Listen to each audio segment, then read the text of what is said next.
Welcome to Beyond the Coverage. I'm Chris Horner, and today I want to talk about Patrick Lefevere. Is he actually trying to get rid of Julian Alaphilippe, the Soudal quick-step manager, the big-time famous Lefevere? Really? You want to get rid of Julian Alaphilippe, two-time road world champion, and dominated the 2019 Tour de France all the way up to the final mountain stages, that is, but put on a marvelous display during 2019 at the Tour de France. 2020 is wearing race leader's yellow jersey, and then 2021 wearing race leader's yellow jersey. And Patrick Lefevere, the crazy old man accountant, wants to get rid of Julian Alaphilippe. Now that's crazy in my book. Okay, maybe I'm taking it too far. Maybe he doesn't want to get rid of Julian Alaphilippe. Maybe Patrick Lefevere is just trying that old football mentality, trying to be rough with people to try to get them motivated. But in my mind, when I look at a rider like Julian Alaphilippe, top 10 best rider in the world, this character, he doesn't need any motivation. He finds his own motivation, and he has been able to find it back-to-back years throughout most of his career, really, from about 2018 all the way up to last year. Now, he said he had a bad year last year, Patrick Lefevere did, not Julian Alaphilippe. He said, of course, it was a year to forget because he had crashes, injuries. But I'm telling you, as a professional rider myself, there's nothing you can do to get around injuries. There's no magic solution. If you crash at LBL at the spring races going through April and you have massive bones break, punctured lungs like Julian Alaphilippe did, you're going to have your season offset. Then we saw him last year, Julian Alaphilippe, come back to the Vuelta a España and help for the first 10 days Remco Evenepoel, the Belgium superstar on Soudal Quickstep this year, win Vuelta a España for Belgium. Now, Belgium hadn't won in 30, 40 years, and you could be sure that Julian Alaphilippe helped on all those crucial technical descents, starting those final climbs in those first 10 days before he crashed out on stage 11. So, Patrick Lefevere, I'm here to tell you, man, you better just go back to counting books and counting dollars, because when you're directing a team, when you're managing a team, especially like Soudal Quickstep, you gotta know you're a gambler.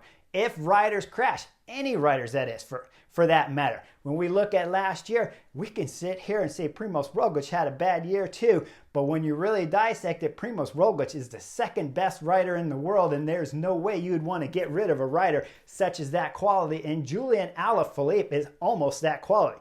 I'd call Julian Alaphilippe probably 6th, 7th best rider in the world. And remember, when we're talking about Quick-Step, they have Remco Evenepoel, and the young Belgian kid looks like a superstar on the rise that could start giving Tadej Pogačar, Primož Roglič, and Jonas Vingegaard a run for the money when we're talking about the big Grand Tours. Now, we saw last year at Vuelta a España, when it came to Quick-Step, they were hurting for climbers, so they can't really afford to lose Julian Alaphilippe because he's already signed. When we're sitting here up on Beyond the Coverage, and I'm asking you folks to leave a comment, who would you trade for Julian Alaphilippe? 5 guys in my book I wouldn't trade.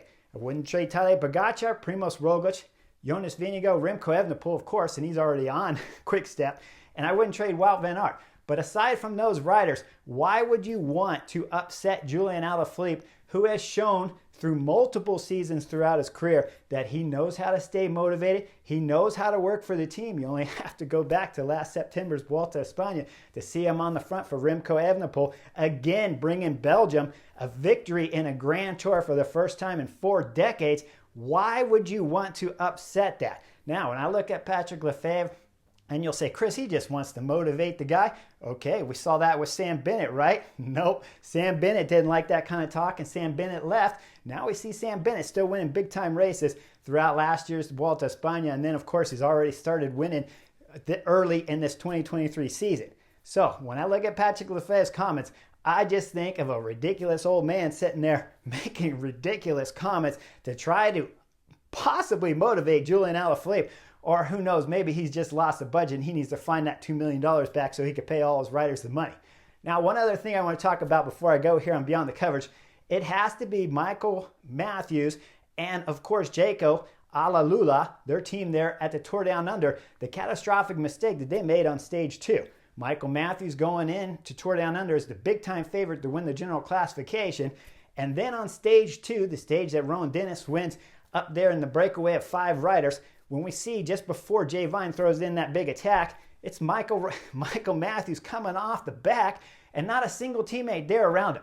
I couldn't believe it as I was watching Tour Down Under to see a big-time favorite wearing the #1 Dosar on his back. And as he's on the back of the side of the road there, off to the left side, he's having problems getting his chain back on. You see him reaching down, trying to fix it from the opposite side of the bike, upside down. He finally realizes it's not going to happen, or his team director does, and gives him a new bike, gives him a push. And then lo and behold, still when you see him going up the road, no teammates wrapped around him. Now, I didn't watch the whole race from start to finish, but I watched the probably last hour and a half of the race. And I thought at that point in time that maybe they got dropped. Maybe the Jayco riders all got dropped with the exception of Simon Yates. But when we see the cameras, as they come to the top of that summit, you see two teammates waiting for him way, way late in the game. And of course, that's going to eliminate Michael Matthews' chance of getting back up to that front group. Now, other tactics that they made a big mistake with. First, of course, not only did they have the two riders waiting there, but they had a third rider in the front group that was chasing the front group of 5 riders up the road, and he didn't sit up either. So you had 3 riders, could immediately send him back, and then of course you still have Simon Yates in that front group. Now, Simon Yates did a tactical mistake, a small no-no. It wasn't big, but when Jay Vine attacked and started going up the road solo, at that point in time, Yates, sit back, relax. You don't have to cover. You have 22 kilometers still to bring back Jay Vine. Now, Jay Vine was riding good. We know he's time trial national champion just the weeks before Tour Down Under started. So you know the kid can ride good. But 22K on your own is a tall order.